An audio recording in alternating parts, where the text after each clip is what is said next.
too much coffee or not enough. It's scary. So I'm really, really excited to introduce our next keynote conversation. It involves some of the best thought leaders in their fields. I think they're coming in soon, but who will be on the stage soon, Dr. Sanjay Gupta. He's an Emmy Award-winning Chief Medical Correspondent for the Health, Medical, and Wellness Unit at CNN. I've been told he's seen the light in social media, but I'm not really sure if he's using the iPad for surgery yet. I'm not sure about that. He is joined on stage along with SVP and General Manager at CNN.com, Casey Estenson, along with the reason that we're all here today. Now, don't get too excited, ladies. The founder of Mashable himself, Pete Cashmore. All of you guys, come on stage. Why don't we give them an applause? Hi, it's nice to meet you. Hi, nice to meet you.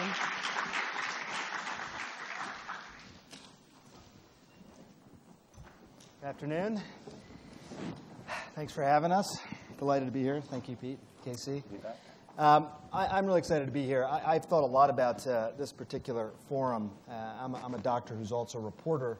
And as a doctor, I have a chance to have profound and in-depth interactions with my patients. As a reporter, I get to have a lot more breadth, but a lot less depth with them. And over the last couple of years, although I was a bit of a Thomas Doubtful, in full disclosure in the beginning, I've really come to adopt social media much more than ever before, believing that it's a real bridge in between these two worlds, really allowing me to connect with people at a much grander and broader level, but to have some of those profound interactions that I crave so much as a physician. But obviously, this is a fast-moving world, and I think in the world of medicine and social media, it's got greater challenges than just about anywhere else. And we have a fascinating discussion sort of lined up here, but I wanted to just get straight to some of these questions, Casey, using that as a launching point, this whole idea when talking about social media of speed versus quality. Yeah. I'd like to start by saying I've never felt less educated or more unattractive than sitting next to the two of you. So I'll just get that out of the way up front. I think he called you really smart and good looking.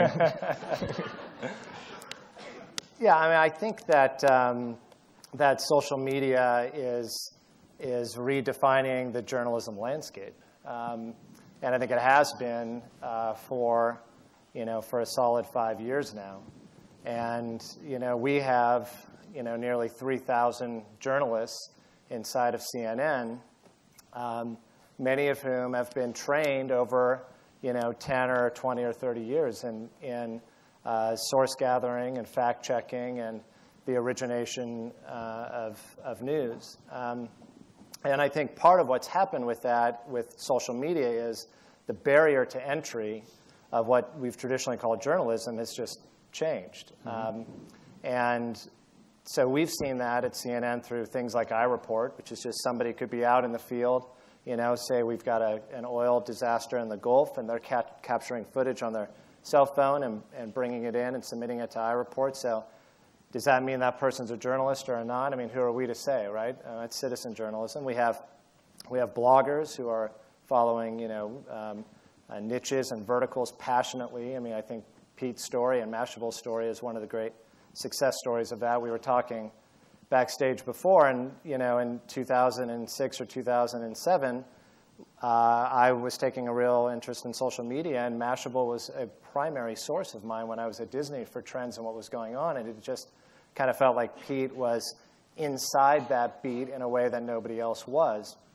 And now they're a major global media conglomerate. I wouldn't say that. I mean, so speed versus quality, though, still, right. Pete, is it? Yeah, I mean, is it a different metric? I first learned that Michael Jackson died on Twitter, but I also learned that Justin Bieber died on Twitter. So, dare to dream, Pete. Oh, I'm just kidding. My work here is done. So I think there's a challenge with quality and speed versus quality, and I think I'm really interested in the way that CNN figures out, is this a genuine lead? How do I take that through the process of then crafting a whole story. And it does put you under a lot more pressure as a news organization. When Twitter is so fast getting things out, you look like the slow coach if you wait 10 minutes to fact check. Right. But I think, you know, there's a whole spectrum of quality that we're seeing right now, where CNN is brand, and then we have a middle level, which is blogs and kind of opinion and somewhat a middle layer, and then we have almost a lower layer of content, which is more about scale. We've seen these content forms. I mean, Yahoo just acquired a company called Associated Content. Right. And, you know, we've spoken a little bit about that, and obviously we reported on it on Mashable. And I think there's a whole spectrum right now of content happening on the web, and it's really about deciding, is my company going to be here, here, or here? Is it going to... I think you can cover the whole breadth, and I think that's a really interesting trend. I think in terms of speed versus quality, obviously social media sites, and it's broader than just Twitter, have a lot of speed, and quality can be variable. And I think, you know, a brand like CNN is the filter. It's the place where you go to say, okay, what can I trust? Do you want a job at CNN? You're an excellent spokesman for us, and I'm going to be the biggest champion of Mashable. I think that... Well, full disclosure, I do. My journalistic disclosure, I do have a column at CNN. I'm aware of that. You know, I do think that the speed thing raises questions for all of us. I think when it comes to CNN, trust and credibility is number one. And we're going to do everything in our power to make sure that when we report it, that it's verified, right? It's verified through 2 independent sources. We can attribute to other sites and other sources if they are reporting it, but we will do our independent fact-checking on top of that. And I think Pete speaks to that when he says what people are expecting or wanting out of a CNN brand. Will CNN ever go to that end of the content spectrum, though, where not so much speed is an issue, but where quality is compromised? I mean, we're talking about speed and quality as if they're kind of different ends of the spectrum. Perhaps they're not. But will CNN ever go towards a point where they're like a Demand Meter or an Associated Content or AOL Seed, which is bubbling up? All these are basically sites where freelancers, often, you know, less well-paid freelancers, are creating kind of service journalism, how to, you know, ranking high on Google. Is that something that interests CNN? Ranking high on Google, I think, matters to everybody. Right. But the means to get there, I think, are very different for these companies. You know, we're a pure journalism organization, and we've got a brand to stand by. I think that when you look at the seeds and the associated contents and the demand, it's I think in some ways it runs the risk for all of us as being a bit of a race to the bottom. And I think what I worry about is it's really a volume play, and it's an SEO play. And you know, you just wonder if the quality is going to be there. Now, that being said, I do think that there are ways for us to have a broader breadth of reporting and to have more contextual, more targeted reporting than historically we've had. And so as we broaden out into areas of religion or food or technology or entertainment, we should be able to stretch the CNN brand in that direction, and we should be able to, you know, bring a little bit of the independent spirit of you know, sort of blogging-based production to our core reporting. So I think it's a little bit of a hybrid for us, but I think we just play in a different type of business. Oh, and we're going to open up questions here to all of you in just a little bit as well. So if you have questions, think about those for Pete and Casey. Along those lines, Casey, let me just follow up really quickly. Has the way that CNN.com decided what's important changed as a result of social media? I think that if we are doing our jobs well, we are not just covering what's breaking, but we're covering what is relevant and what is happening now. And what's happening now, it turns out, is in today's media landscape really dispersed. You have, I talk about this a lot inside the building, that the primary difference to me between a television platform and an internet platform is that television is broad in general, and you're trying to capture as much audience as you can, and the internet tends to be passion-based. So I'll go to a CNN.com to check in on what's going on in the world, but if I'm really into social media, I'll go to Mashable. If I'm really into, you know, eating, I'll go to a whatever, pick one, a let's call it an etocracy on CNN. You know, we might go to Chow. I might go to, you can name any number of food sites. So we, in the internet space, I think, have to have a dog in those hunts. And that means that we take our medical unit, which you lead, and try to create incredible health and wellness reporting, right? And now we've got an outlet where it's not just a half-hour show on the weekends and a couple of spots on TV here and there, but we can actually create a destination in a home to showcase not only what you do, Sanjay, but what all the men and women behind you in the medical unit are doing. And so that, I think, is the transition point for a brand like CNN, which is to try to get into more of these verticals, and bring the passion that somebody like Pete and the guys at folks at Mashable have done in their space. So I think it's probably both those. I think what's interesting about that question is really the whole issue of how should we decide what's important. And I think the interesting take is CNN has News Pulse, which is ranking stories on CNN. Yep. Kind of like a dig-like model, but it's like ranked by page views and number of shares and things like that. Right. So, how people are acting around the content.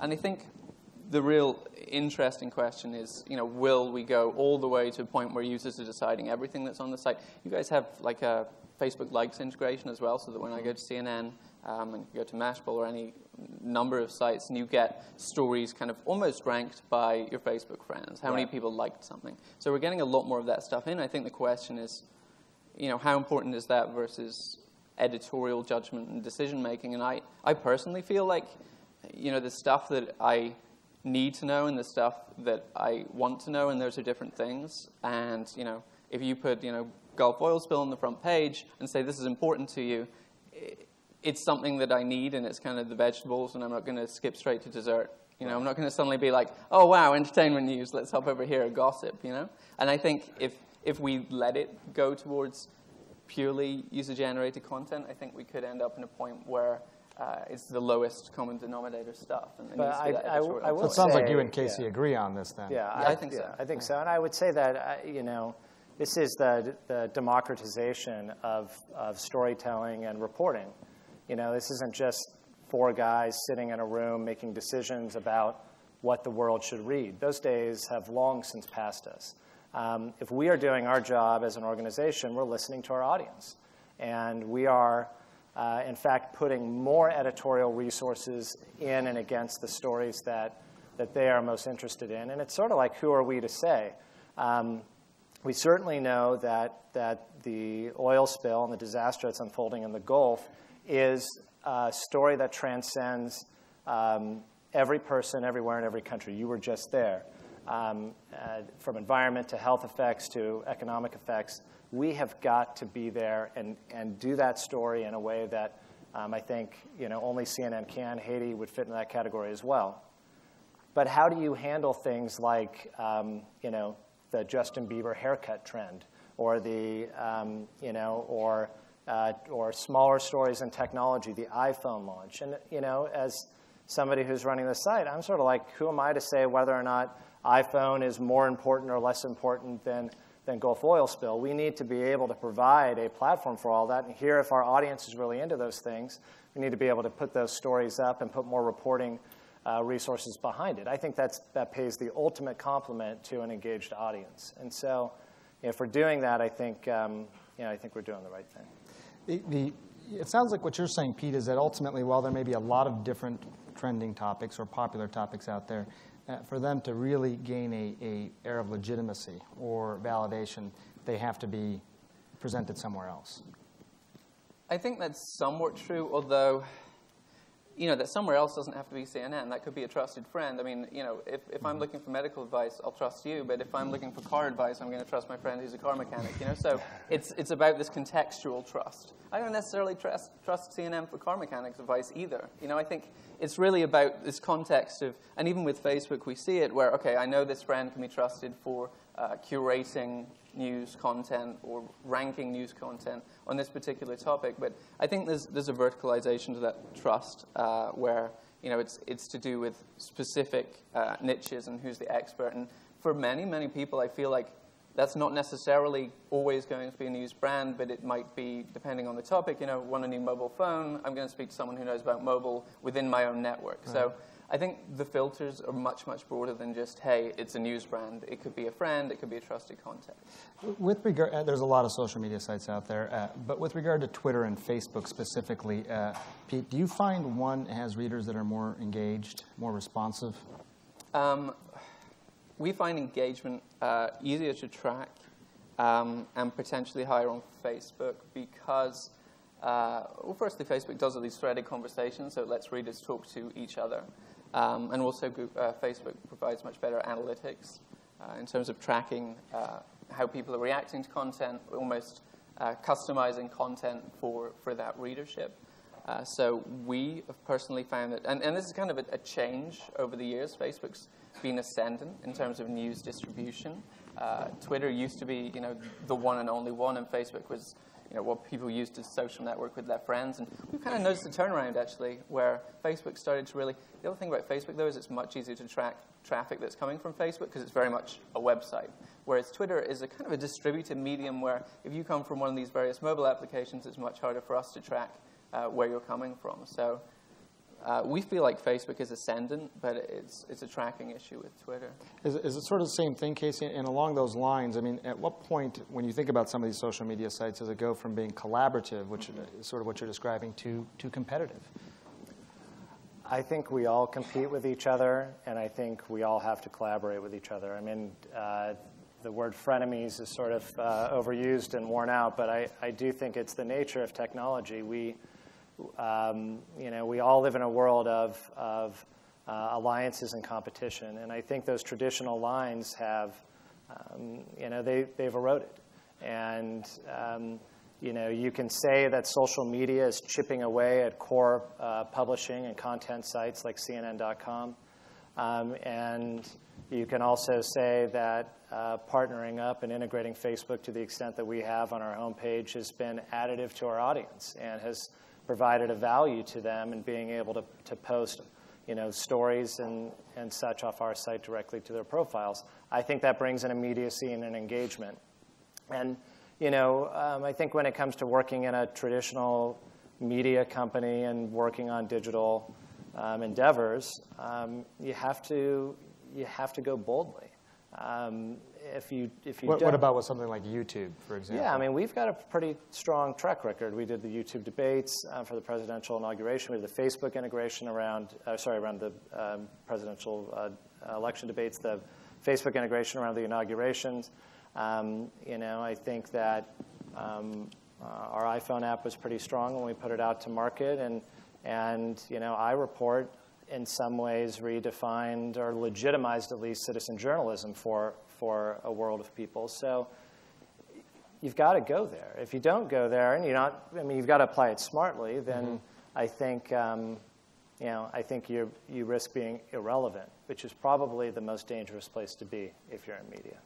But most of the people probably know the answer to this question, Pete, but Mashable itself, when you were thinking about this, what was your goal? What did you hope Mashable ultimately would do or fulfill in our society? Sure. So when I started the site, there was really no place to go to find out right now what was happening on the web. And it was really self-serving somewhat because I got it. Sorry. It was really self-serving in that I wanted to understand that space and become somewhat more networked in that space, and I didn't really have the connection. So that was kind of the value add for me. Sorry. It's going to take a long time. That could have looked awkward depending on the camera angle. Forgot everyone was watching. Right now there's a blog or somebody on Twitter saying, Estenson just had his head in the lap of Pete. Yeah, so I wanted to come back to that point, actually, that KC made before the lap incident, which was that, I've forgotten the point now, I'm flustered. So you wanted to create a place where people could go find out what was happening on the web. Yeah, I kind of wanted to jump back. I mean, firstly, one of the threads that you pulled out was mobile, and I'm kind of interested in your take on mobile. If we could kind of divert to that, because obviously, the iPad is very, very big and getting much hyped as like a new distribution platform. And also, I mean, I know we have a lot of people in the audience who basically their roles are to either work for traditional publications and figure out how they do their social media strategy, or do social media marketing for their website. So I'm kind of interested in what platforms you're looking at beyond the kind of the typical Twitter and Facebook that we talk about all the time. Yeah. And also maybe, the mobile stuff. Is the iPad a great distribution channel? Is the iPhone a great distribution channel? What are the exciting distribution channels for you guys? I don't think there's any doubt that, as everybody in this room knows, that the iPhone changed the landscape. And according to Apple's marketing, it's about to do it again with iPhone 4. And iPad has been, I think, nearly as strong as iPhone. I think that our story with iPhone and iPad is a bit of an interesting tale for traditional media, in that we were not anywhere near first with our iPhone app. I think 2 years after the phone came out, we put our app into market, and we still don't have an iPad app today. And the reason for that is because we really like to build great product. And it's just been a mandate of mine since coming in that if we can't put something out that we're really, really proud of, then I don't want to put it into market. And we'll wait. We'll be patient to do that. I think that there's often a rush and a clamor. It's Android. It's Microsoft Mobile. It's BlackBerry. These are all different platforms. These are all different investment models. They're all different financial models. And the worst thing we can do is just spread ourselves so thin across all of those things that we just kind of do an OK job on all of them. I have a slightly different take on that stuff because, maybe you guys have the advantage of massive distribution already that you can then transfer. But for us, we have an iPad app. We have an iPhone app, which has done fairly well. It's came out maybe 6 months ago. It's about, I think Adam reported this at something like 140,000 downloads, and iPad's like a quarter of that right now. And I think for us, getting in there early gives us the advantage of being one of the few that are in there. Right. So when people are searching for news on their iPad, you buy a new iPad, you don't have that many options, so it almost converts new people who wouldn't have known Mashable. Yeah. So we see an advantage in getting in there early and then iterating as fast as possible. Our iPhone app's been through about 6 revisions so far. Right. Sometimes we spin them out as frequently as once a week. Yep. So we do fast iteration on them, and we feel like getting on as many platforms as possible, as early as possible. Even if it fails, it costs us less than not getting on there and then realizing a year late that, we should have done that. Right. So well, I think we chose to convert our site to HTML5, so it was readable. Yeah, which we were really fast on, really quick. Yeah, I think that we, that's in our core competency to do that, and web development, is pretty strong for us. And we're seeing our usage from the iPad doubling nearly every month now since it's been in market. And, I guess on CNN.com we'll do about 1 billion page views a month on CNN.com. And on the iPad, I think that number is still, in the 3 to 5 million range. So it's got a long ways to go of what's coming from the iPad. But there's absolutely no doubt in my mind that mobile will be the primary access point to many of our brands going forward. And for something like CNN, where you need or want to know what's happening in the world around me right now, mobile is the gateway to that. And so, we're putting in a concerted effort behind the scenes to really be there. And then we also have a global issue to solve. CNN is worldwide, and we need these products to work in every country and every corner if we can. And that raises all kinds of extra levels of complexity with carriers and platforms as you get outside the United States. So, but I still appreciate that you think we're slow. And I will just give you all the excuses I give to my bosses every day, Pete. So thank you for that. Let's go ahead and take some questions from the audience now as well. I think we have a few hands. We got a mic, or you can just shout if you're loud. Go ahead if you want to. First. I'll shout. I was wondering if you guys could talk a little bit about media polarization, which is something that I think we've seen a lot, especially in broadcast news. We have MSNBC going farther to the left, Fox News starting out far right, and farther and farther, it seems, every week. And I'm wondering, kind of how do you see that different for the web versus TV? I work out in current TV in San Francisco. We have a lot of problems sometimes with a story like you need to go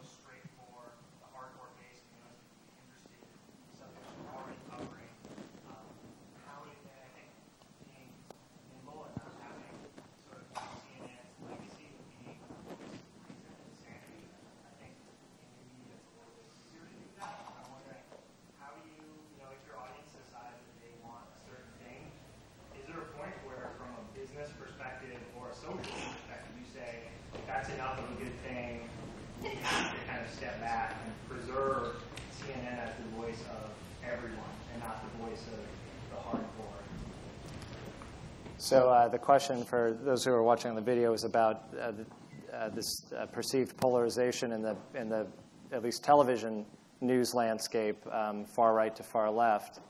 And I think that CNN's record is about being there and about giving you footage and access and coverage in a way that is really unique.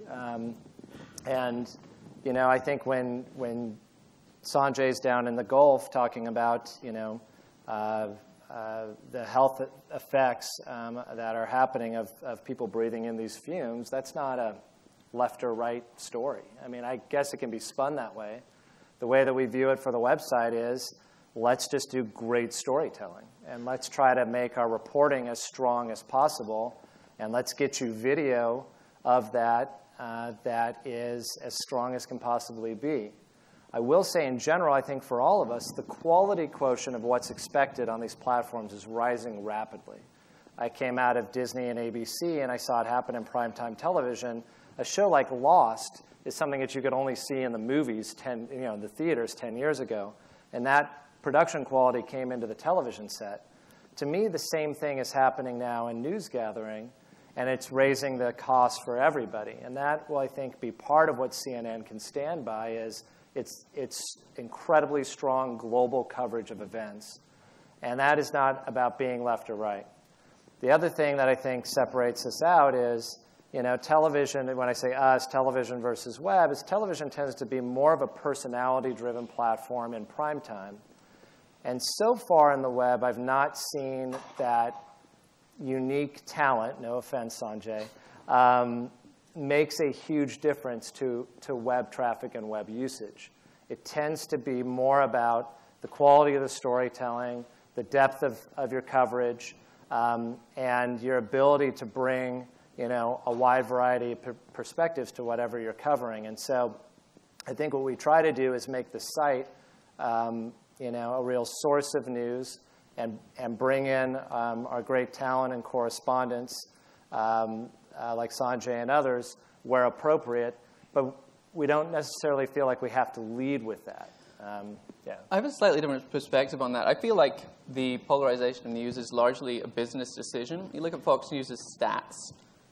They're doing great. And it's because of the commoditization of news as what actually happened. It becomes commoditized really, really quickly. Mm-hmm. And then if you can make the story not about the news, but about your correspondent's reaction to the news, about an opinion, about a spin, then you almost create new news on top of that. And suddenly you're the focus of attention rather than the news item being a focus. And I do feel that CNN, does lose a little bit in the ratings because, and I think it's a great position to be in and to be the trusted source. But it's certainly, in terms of business and in terms of ratings, having a slant and having an angle and always approaching from that angle is a reaction to commoditized news, and it's largely a business and money-driven decision, at least in my perspective. And I think one thing that CNN is doing, and obviously I write an opinion column for you guys, and when you put in opinion and perspective, then you have something that's not commodity,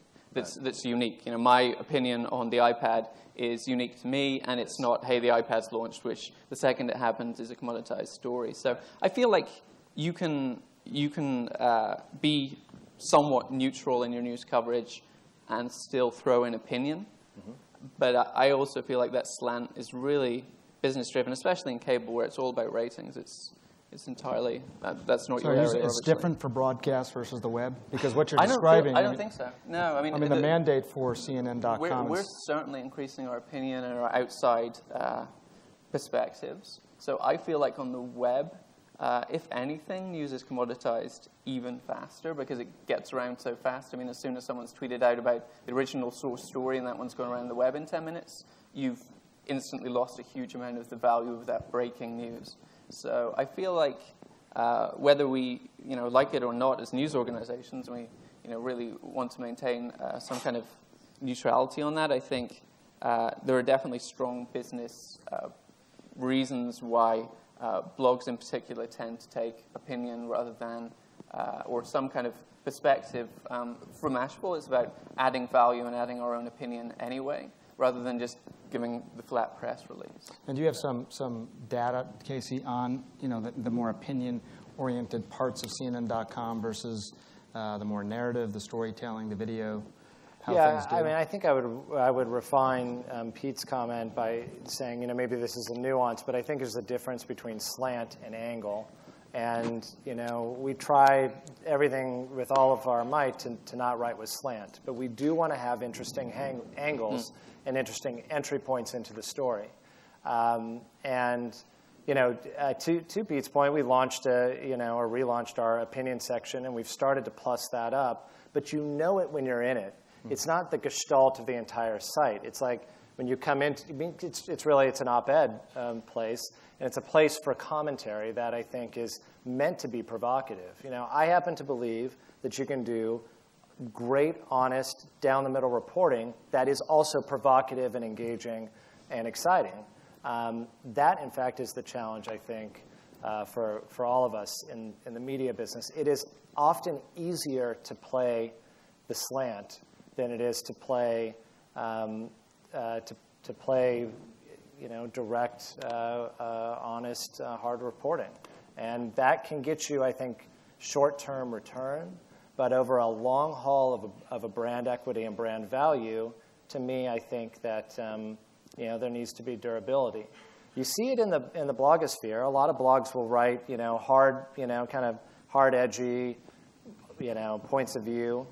And I think that they tend to not scale. They tend to have a very passionate following in a niche area. And it's just a choice you have to make as a brand. And so, for us, I think we want to stand for the world's best journalism as best we can. And, other questions over here at all? Yeah, please go ahead. Casey, you mentioned before that there's a difference between what people need to know versus what people want to know. And I'm wondering if you think that the things that people want to know, such as the latest celebrities that are in sex rehab, or is sex rehab a real thing, versus the Gulf oil spill, do you think that's kind of dumbing down news? And how do you address that? And how do you acclimate your site to that?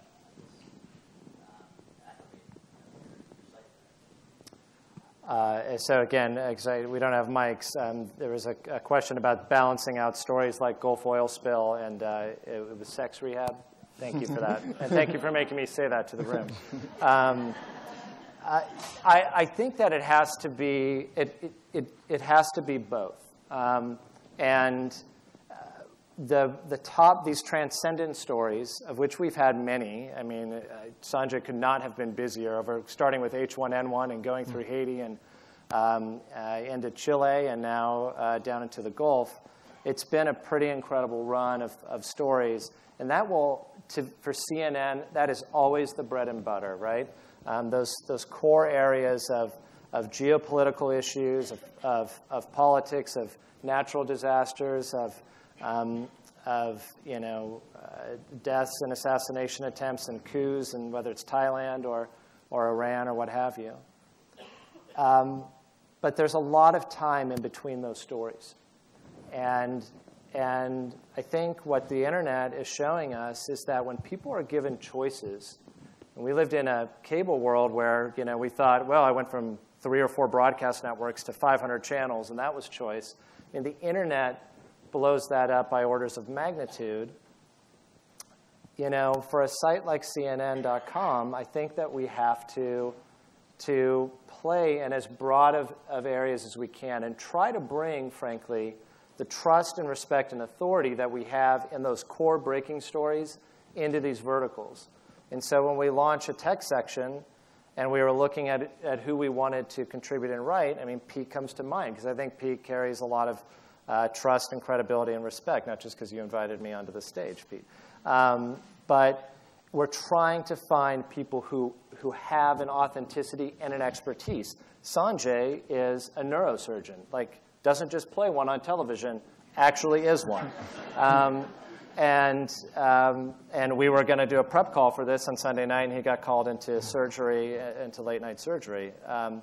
And that type of credibility, I think, for an organization like CNN, can be applied and should be applied to a broad array of categories. And I think if we start to stretch that trust and credibility into these verticals, and I think that's a recipe to kind of balance those things out. The same thing will be true for entertainment news. Entertainment news and the media beat is legitimate news. It's what we're listening to. It's what we're reading. It's what we're talking about. It's the cultural currency by which we lead, dinner discussions and what have you.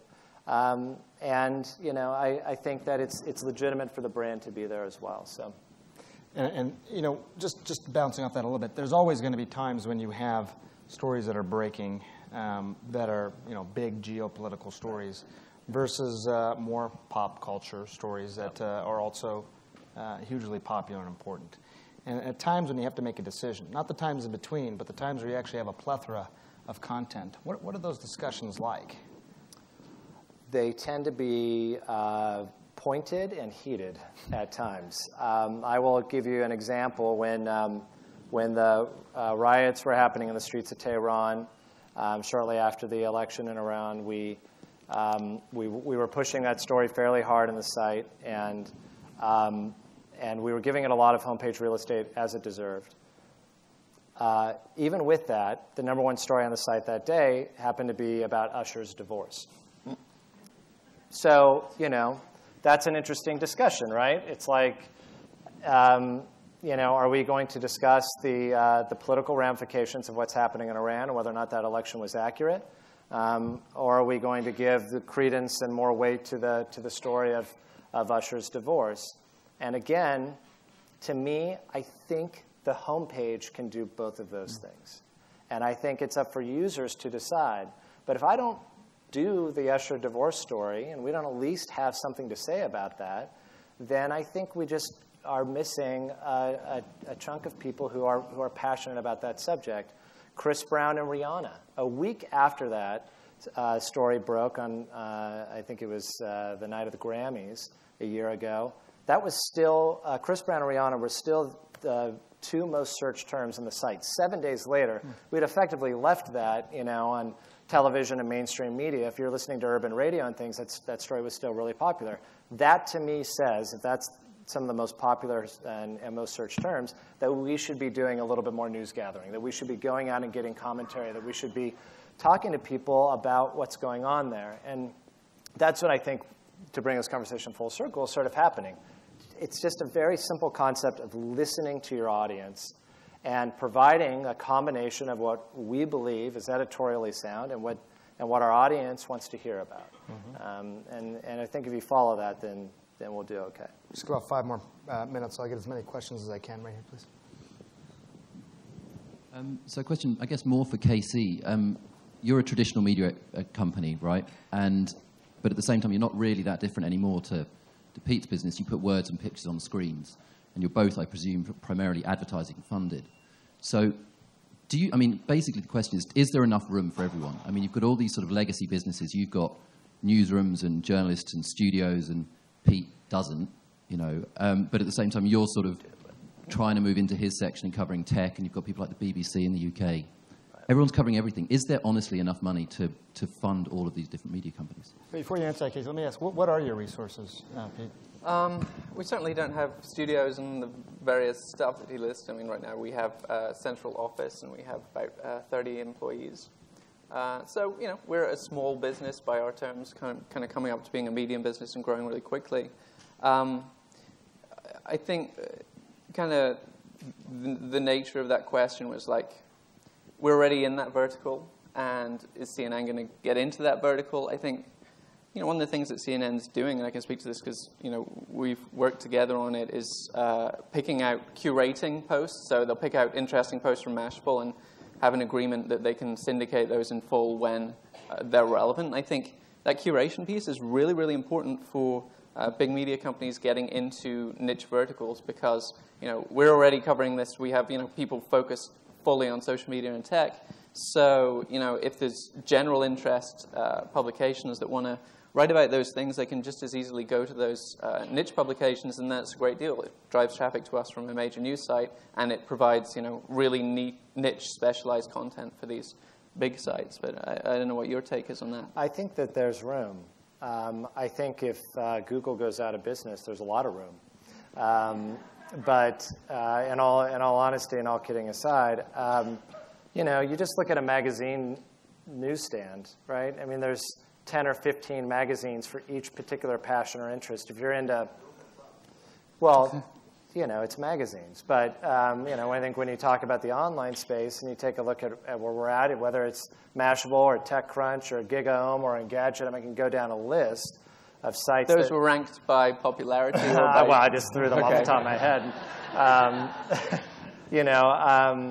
My guess is that there are plenty of advertising dollars chasing after that category that want to reach users contextually, that are really into tech and social media. And so what's happening to me with the internet is that it's still, for traditional media companies, still really early.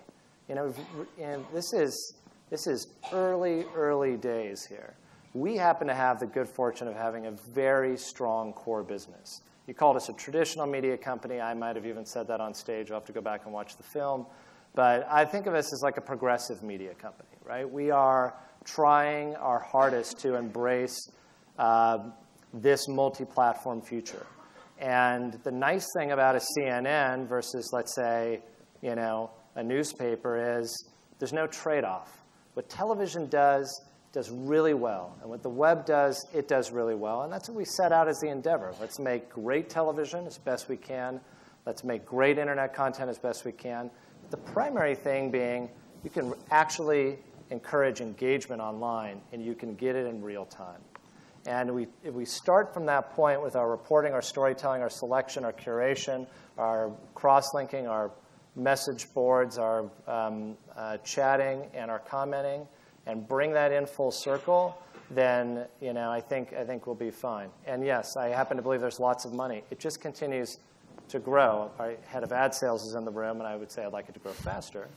But we'll have that conversation after this panel. Jeff. Got time maybe for 2 more questions. So I don't know where that mic ended up. But, it's right here. No, and I'm not ending this. I have a question. How hard do you feel it is to get the networks to understand the crossover from web to TV? Or do you try to have that crossover and have them promote you guys and have stories that are maybe important on the website but maybe aren't being covered on the TV? Are you trying to bridge that gap? Yes. Can you talk about maybe the challenges and what you guys are, how you're trying to do it? I think that CNN, long before I got there, it's only been just about 2 years now I've been at CNN, had already crossed that divide. We have centralized news gathering. We've got a bureau infrastructure. We've got correspondents that contribute to all platforms. My boss, Susan Grant, likes to say, if it's in the building, it is on any platform as quickly as it can be. It doesn't matter anymore. And those were early hurdles of early sort of traditional media days of windowing and holds for air. And we just had an example last week. Larry King talked to LeBron James, taped the interview on, I think it was a Tuesday. Mm-hmm. And, it comes in the building. They air it on Friday, right? That's a TV convention to make sure there's enough marketing and promotion and awareness. But we have that clip up and on the site immediately, right? We have that out the door as quickly as we can. And then we can, and that sort of took off virally because LeBron made the comment that he thought Cleveland was in the lead versus New York. And, probably 5 years ago, that may not have happened. I mean, maybe I can't speak specifically to CNN, but I can speak to the other places that I've worked. That actually probably would have been held for air. So so now it's like, let's get it out there and let's go. And I think what we say is, if people catch that online and they start to see that interview is happening, the ratings will go up on television. They will plug back in and watch that interview in full. It is a little bit of a leap of faith for some people that have been more raised to produce for television. But by and large, those discussions are never tough in our building anymore. One final question for Pete. Where does the mic end up? Over here. Hi there. I'm going to refer back to the crisis that happened in Iran last year with the election, because a very kind of interesting phenomenon came out of it. You had, just like one of the presenters had an image earlier today where you had people that took pictures and filmed with their cell phones, and the photograph shows hundreds of cell phones pointing to the president as he's giving a speech. In Iran, you had a very similar situation where people were using their cell phone cameras when the media got kicked out of the country to capture this stuff. And this stuff was flying through the social media, YouTube, Twitter, Facebook.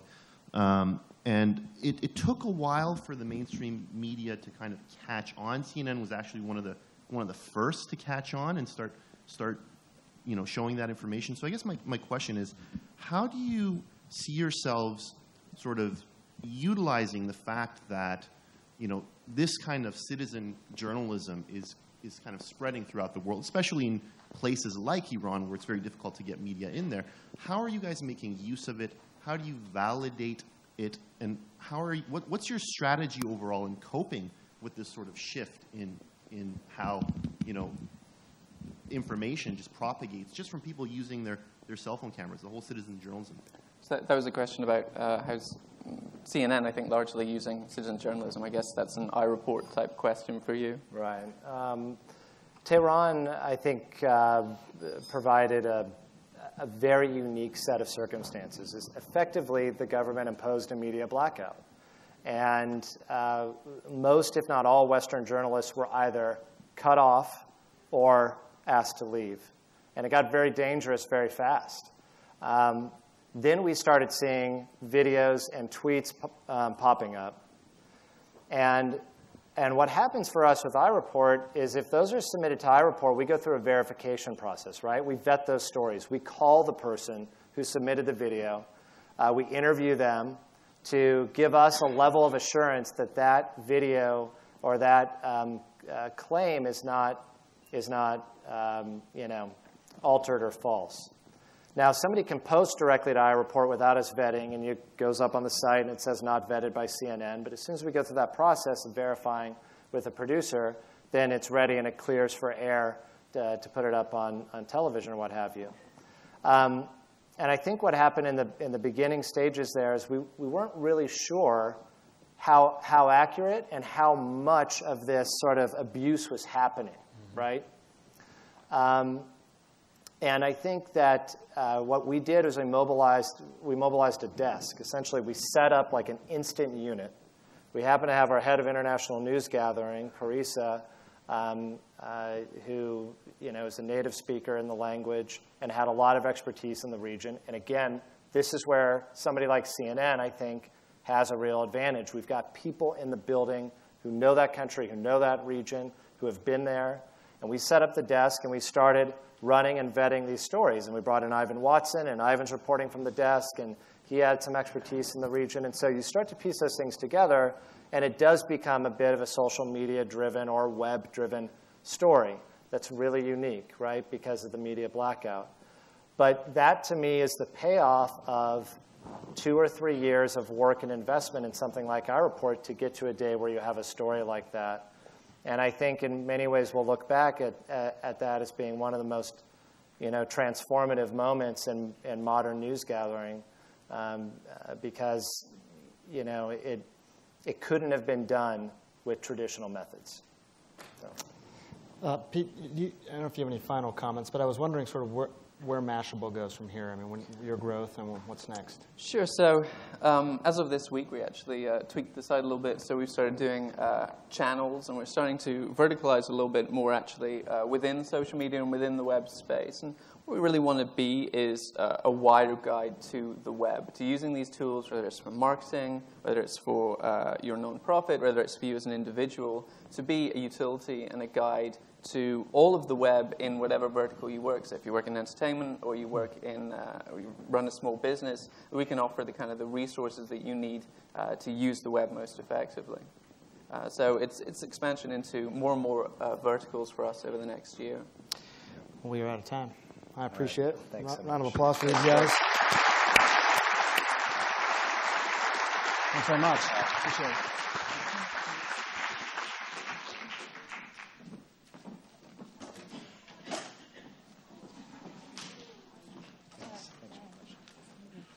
Wow, really